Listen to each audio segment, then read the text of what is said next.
तो हमारे पास ये रैपिड सिकल सेल का सॉल्युबिलिटी टेस्ट का ये पूरा किट रखा हुआ है। तो इसको हम अनबॉक्स करके आपको बताने वाले हैं इसके अंदर क्या क्या चीज़ें हमें मिल जाता है। इसके बाद हम देन प्रैक्टिकल करेंगे और ये आपको इसमें देखने को मिलेगा। तो सबसे पहले चीज़ तो ये रीडिंग स्केल आपको देखने को मिलता है। इस तरीके से ये रीडर है आपका। तो अभी हम जब प्रैक्टिकल करेंगे तो आपको इसमें डिटेल में बताएंगे, ठीक है। इसके अलावा रिएजेंट की अगर हम बात करें तो यहाँ पर दो रिएजेंट आपको देखने को मिलते हैं। एक ये वाला है जो कि आपका rapid sickle cell phosphate buffer है ये, ठीक है। इसको जो कि R1 नाम दिए हैं। तो 2 बोतल इसमें से मिल जाते हैं। ये 2 बोतल हम निकाल के भी रख देते हैं बाहर।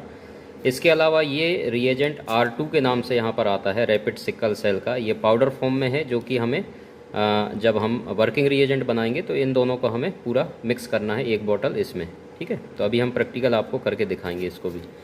इसके अलावा ये लिटरेचर मिल जाता है जिसमें आपको पूरे प्रोसीजर और किस तरीके से आपको करना है बाकी गाइडलाइन आपको इस लिटरेचर के अंदर मिल जाते हैं, जिसको आपको सावधानीपूर्वक टेस्ट लगाने से पहले पढ़ लेना है। उसके अलावा यहाँ पर ये आपको स्वैब मिल जाएंगे, अल्कोहल स्वैब हैं, जिसकी मदद से आप अगर फिंगर प्रिक करके टेस्ट लगाते हैं तो उसके लिए आपको लेंसेट भी यहाँ पर मिल जाता है, आप उसके थ्रू भी कर सकते हैं। और यहाँ पर आपको एक ड्रॉपर मिलेगा जो कि यहाँ पर वॉल्यूम सेट है। इसमें 2 ml अगर आपको वॉल्यूम चाहिए है तो प्रोसीजर के अनुसार तो आपको अलग से पिपेट की ज़रूरत नहीं होगा, यहाँ ही आपको अवेलेबल करा दिया जाता है। ये पिपेट है जो कि आपको रिएजेंट के लिए मिल जाता है, इससे आपको रिएजेंट लेना है। इसके अलावा ये जो आपको ड्रॉपर देखने को मिल रहा है ये सैंपल डिस्पेंसिंग डिवाइस है जो कि 20 माइक्रोलीटर है, इसमें 50 हैं टोटल और इसके थ्रू आपको सैंपल लेना है जो कि आपको 20 माइक्रोलीटर की रिक्वायरमेंट होती है, यहाँ पर मेंशन किया गया है। इसके अलावा आप देखेंगे तो यहाँ पर टेस्ट ट्यूब आपको इस तरीके से देखने को मिल जाते हैं और इन्हीं में आपको टेस्ट परफॉर्म करके लगाना है, टेस्ट परफॉर्म करना है।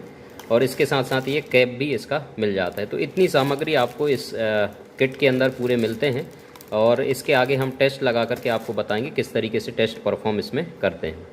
तो अब हम ये हमारे पास R1 है और उसके बाद ये मेरे पास R2 है।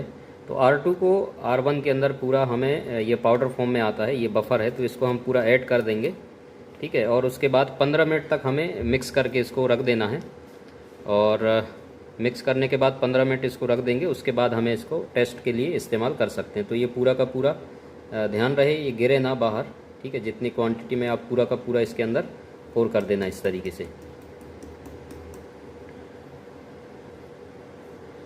तो ये पूरा हमने इसके अंदर ये पाउडर फॉर्म में जो था, ठीक है, तो इसको हमने रख दिया है इसमें पूरा का पूरा। अब इसका हम कैप लगा करके और इसको मिक्स करना है। इस तरीके से आप इसका कैप लगा दीजिए और अच्छे से मिक्स कर दीजिए ताकि अच्छे से पूरा पाउडर फॉर्म इस बफर में मिक्स हो जाए। और मिक्स होने के बाद इसको हम 15 मिनट के लिए छोड़ देंगे और 15 मिनट बाद हम इसका यूज कर सकते हैं टेस्ट परफॉर्म करने के लिए।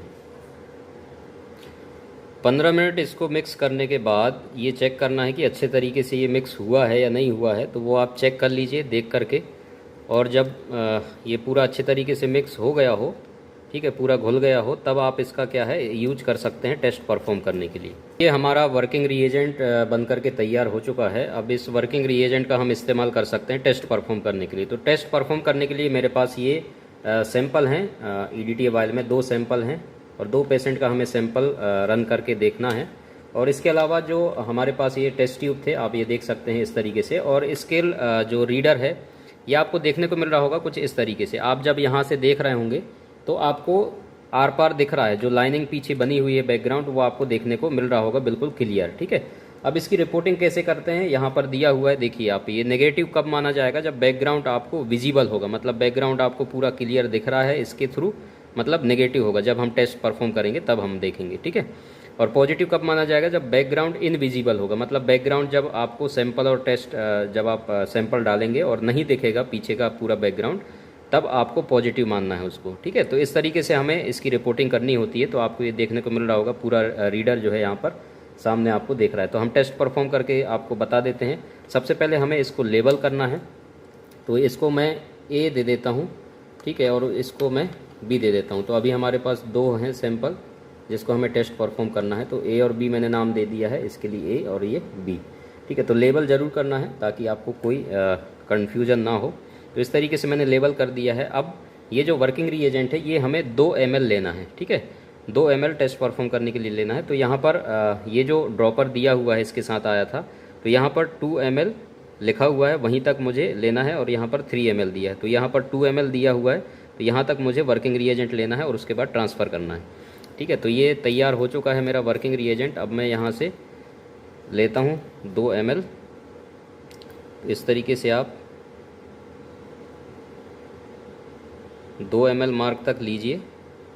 ठीक है, उसके बाद इसको ट्रांसफ़र कर देना है।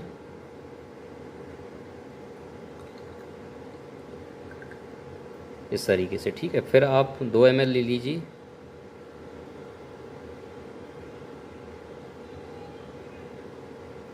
और दूसरे वाले में आप ट्रांसफ़र कर दीजिए। ठीक, तो इस तरीके से आपको वर्किंग रिएजेंट ट्रांसफ़र कर देना है 2-2 ml, और 2 ml ही चाहिए एक टेस्ट परफॉर्म करने के लिए। तो इस तरीके से हमने ये ट्रांसफ़र कर दिया। अभी जब आप देखेंगे तो देखिए ट्रांसपेरेंट दिख रहा है। ठीक है, लाइन क्लियर दिख रही है आपको बैकग्राउंड की, इस तरीके से। अब हमें इसमें सैंपल ऐड करना है। तो सैंपल ऐड करने के लिए हमारे पास जो ड्रॉपर दिए थे सैंपल के लिए, तो वो ये वाला ड्रॉपर है, जो कि आप 1 ड्रॉप डालेंगे तो 20 माइक्रोलीटर ही इससे ट्रांसफ़र होगा। ठीक है, तो हम इसकी मदद से हम अब सैंपल इनमें दोनों में ट्रांसफ़र कर लेते हैं। तो 1 ड्रॉप एक ही सैंपल के लिए आपको इस्तेमाल करना है। इस तरीके से आप यहाँ से 1 ड्रॉप ले लीजिए, जो कि हमारा ADT है। ठीक है, तो अब आप देखेंगे यहाँ से हमें 1 ड्रॉप इस तरीके से ये ले लेना है। ठीक है, और दूसरे के लिए दूसरा ड्रॉप हमें इस्तेमाल करना है। ये तो अब मेरे पास दूसरा सैंपल है, इसके लिए मैं दूसरा ड्रॉपर फ्रेश वाला इस्तेमाल करूँगा इस तरीके से। और यहाँ पर आपको 1 ड्रॉप ट्रांसफ़र कर देना है इस तरीके से। ठीक है, तो ये हमने ट्रांसफ़र कर दिया है 1 ड्रॉप 20 माइक्रोलीटर। अब हमें इसका जो कैप दिया हुआ था, ये कैप लगाना है और उसके बाद इसको मिक्स करना है।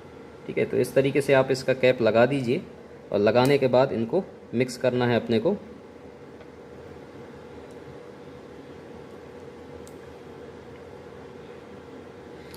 कैप इस तरीके से लगाने के बाद देखिए अब ये कैप लग गया है A और B दोनों का, और उसके बाद अब इनको अच्छे से मिक्स करना है।